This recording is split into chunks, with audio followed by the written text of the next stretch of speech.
chosen ones, beautiful subscribers, and anybody who's watching this video. I want to say that you should just do what you love to do and not from the space of what am I going to get out of it. Just do it because you just love it. Even if there is zero return, okay? Still do that.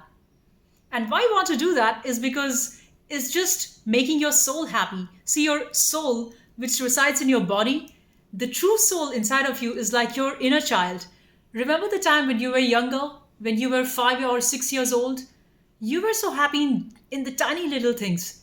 You never cared, like playing with that toy. Is that going to give me anything in return? You never had that mindset.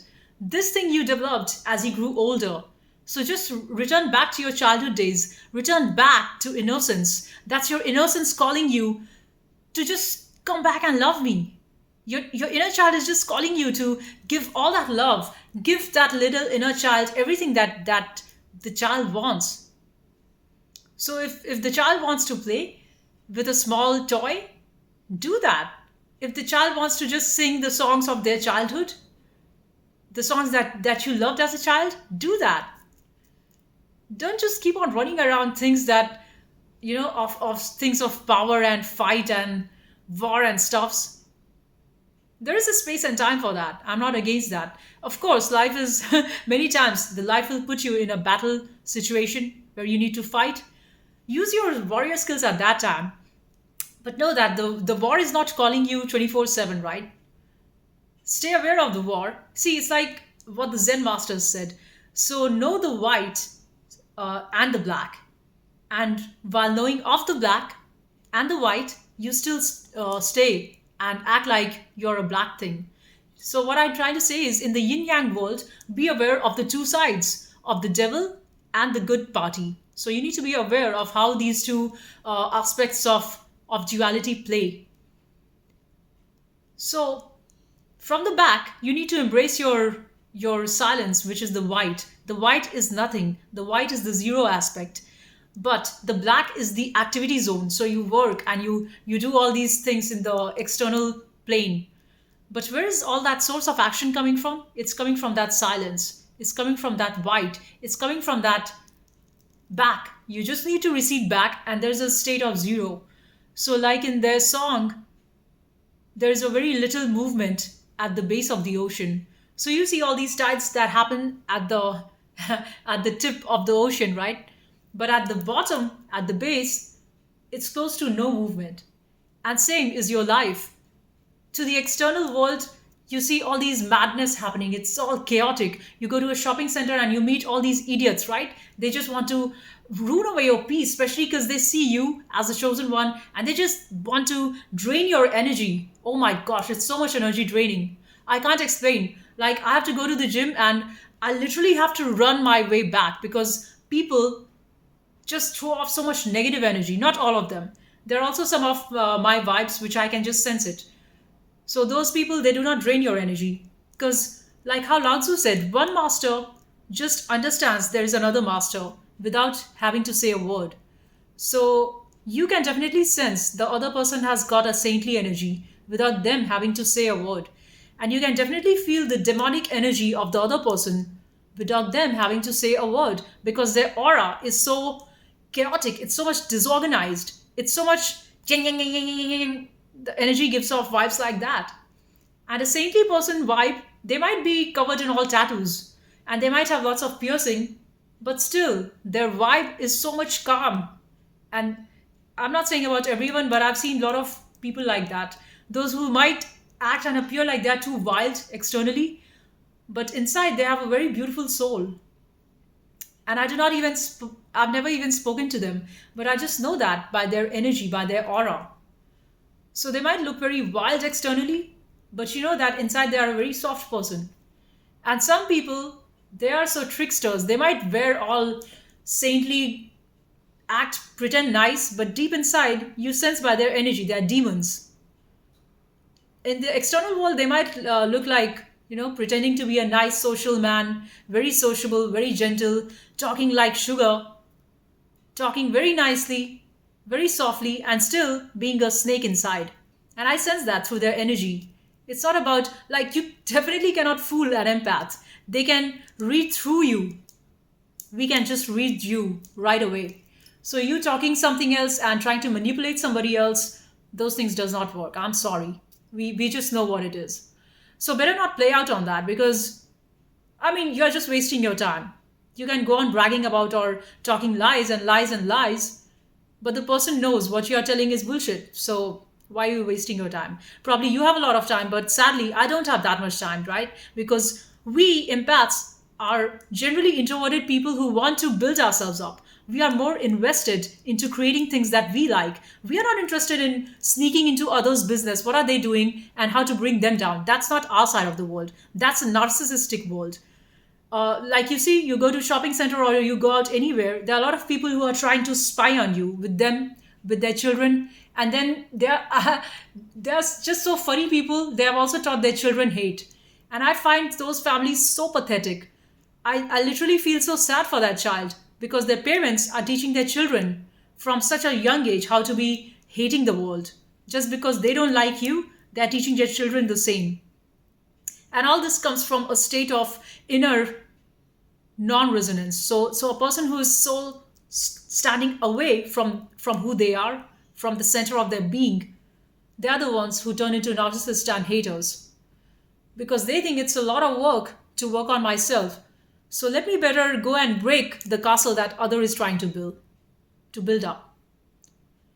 But come to the empath's world, it's entirely different. An empath works in a very opposite way. We are invested into trying to see where our gaps are and bridging those gaps. It's an everyday work of upskilling and leveling yourself up. Not for the external world, not for something to get in return. See, empaths are givers, we are givers. Whereas the narcissists, they are takers. The narcissist would never ever enter into a business or sort of work in which there is no return. But an empath generally runs a lot of non-profit organizations, or they are social worker. They have a warm heart. They want to give to the society. And they want to give not because they just have an excess, but because they have a good heart. They are more heart-oriented people. And they just want to give. It might be giving of anything. It might be giving of a lecture or a podcast or a talk or a song or a painting, giving in any form to the world, because you just want to make it beautiful. Any sort of help, donation, and without bragging about it, without making your donation so public that, wow, look, I helped so many people in Gaza, I helped so many people in Palestine, I helped so many people in poor people in Africa and in India. No, you just help and you stay anonymous about that. But if you're trying to show that, look, I'm such a king, I'm helping so many people, and I'm not doing things for myself, that is not very modest. That is not very humble. So, what I was talking about, yeah, whole intent is that you just create and do things. Keep your inner child happy. When your inner child is happy and healed, you're going to love life, and then the demonic forces of the external world is not going to hold that much of an effect on you. Of course, it would make you feel unpleasant in the moment, but then it's not going to hold a lot of, you know it's not going to have a lot of grip on you. So it happens, you feel uh, like you have moved out of your center, but then you come back and you feel just wow. Whatever you need would come. Don't go too mad running after, because see, any state of thing that we want and what we do not have is a lot of state of gap. You see that there is a lot of gap in your future self and in your current state. And the real problem is two problem, from what I have understood in my life. One is that you you are scared to fail, and that's why you do not try, because you are too scared to fail. And why you are scared to fail, now look down at that, because you failed in the past, and the experience was very much painful. And what do you mean by painful? So you just need to zoom in to the problem statement. Just keep zooming in. It's like digging a ground well. So you do not stop till you have gone deeper enough till the water comes out, right? So it's like that. It's like drilling a thing. You cannot just stop because you saw the problem. Now, if you're walking on a path and you found this problem, now just zoom in and see the details, and then you will go deeper and then find another problem, and then you zoom in and then you go deeper and you'll find another problem. So that's the way how you go ahead. So you keep zooming in. So what happens is, like, you failed in the past and you are too scared to now fail again because you failed so many times. And now your failing might not just be because you were not competent enough, it might be because of external circumstances as well, or a group of people anti of you. So they just hate you because you are so authentic and they are not authentic. So they would try and make you fail in all these aspects. Now, your next stage is you need to question, you need to fight the systems at times. So, how do you do that? Just take the first step. Just write that email to the concerned person, concerned team, that look, I wanted the refund, I've not got it yet, it's been over a month.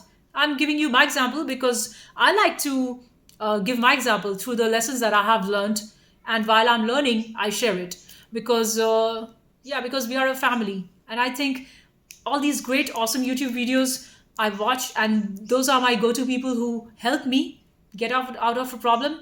So I think I own back to the YouTube community, to all of you beautiful, wonderful people from whom I've taken so much of emotional support. So I want to give it back because it's just beautiful. It's just wonderful how a good video, a good advice can change so many lives. So I definitely believe in helping the people back and in giving the community, because I've gotten a lot from the community. I've gotten a lot from awesome YouTube content creators. They're just beautiful, just amazing.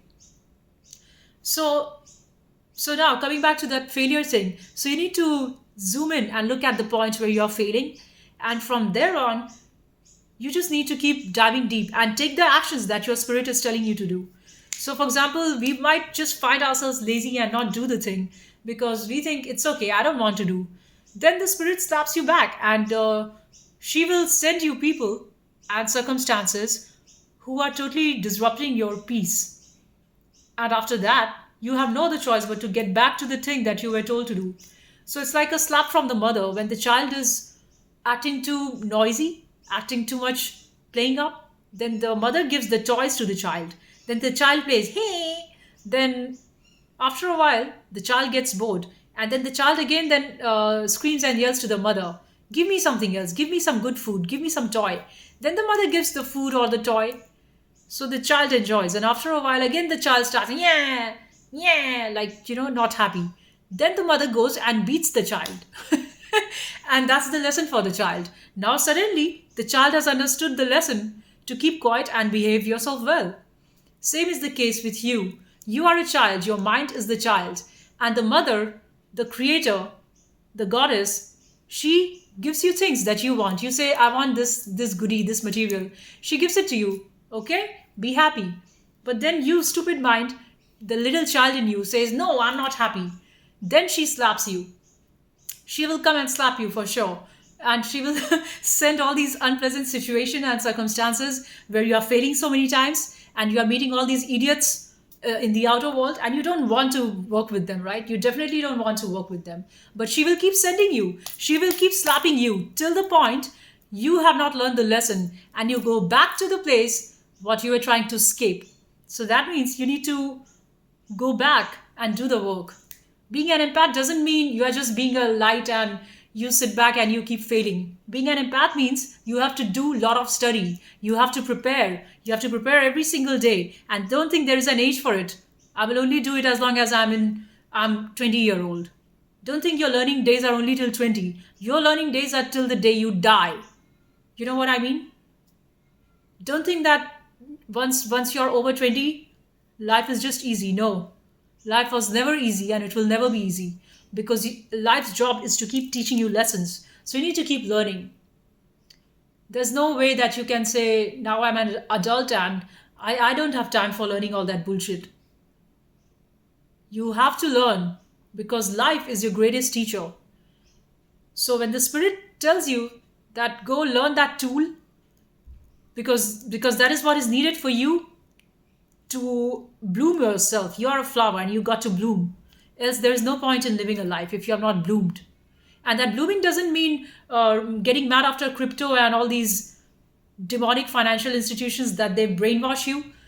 Get $1 million in a day, or do this and that, or do drop shipping and this and that, whatever thing it is. I don't know what drop shipping is. I'm not interested in that. I'm interested in finding and doing the things that resonates with me. So so, what is essential for you to do is that you need to find out what your spirit tells you to. Each time you fail, you pick yourself back up and start and do the things. If you have a vision, a dream that you want to do, you've got to do and make that happen. Because if you do not do that, you're going to feel terribly annoyed with your own self. It's nobody else you're going to hate that for. You might say that was circumstance, my environment was like that, the people around me, my neighbors were stupid, they kept yelling at me, or your boss did not support you, they didn't give you the promotion. Or you might say my family was not supportive, they never cared for me. None of that thing is going to hold any value. It's you against yourself. The greatest demon, as Premanand Maharaj says, is not the external world. The greatest demon is our own mind, which tells us that, Arey, it's okay, let's have tea. Arey, it's okay, let's not chant. Arey, it's okay, let's not study. It's so boring. Arey, it's okay, let's not do the work that we told we have to do. Let's not clean the house. Let's just be lazy and do nothing. There is a time for that. Sometimes you need the rest. That is okay. But not all the time. So there is a time for rest and there's a time for work. So you need to keep doing, and you need to keep on listening to your own soul, because the life lived passionless and without the soul and without love and devotion to the God, to the creator who has made you, is pointless. You might love God when God gives you things, but you might hate God when God puts you to test. And that has happened to me so many times. Whenever I'm put through tests in life, and I'm like, although I'm lighting my incense and I'm doing the chant and I'm doing the playing the bell, ghanti puja, tan tan tan tan. But still, I do not want to look at God's photos when I'm being put under test, because there is something in me which resists. Why am I going to? Why am I to go through all these tests? Why am I not getting what I want? Why is life so hard? And why are there so many demonic people in the outer world? And the answer is because you do not believe in yourself. And the answer came from me within, that because you are not choosing that life that you want, because you are too scared to take risks, because you are too scared to fail, because you are scared of the pain. But know that there's no life without death. Life and death go together. And only somebody who is fearless about death can live a life fearlessly. But somebody who's too much uh, trying to save themselves from disaster, they're going to fall straight into it. While somebody who has embraced the mentality of meeting disaster, of course it's painful, of course it's dreadful, but you still go through that fire, and do not try to run away from that because it's painful. Because the thing that you are trying to run away from will anyway consume you and eat you up. So better face that. Just face that. Yeah, that's all I wanted to share in this video. Have a great one. Bye.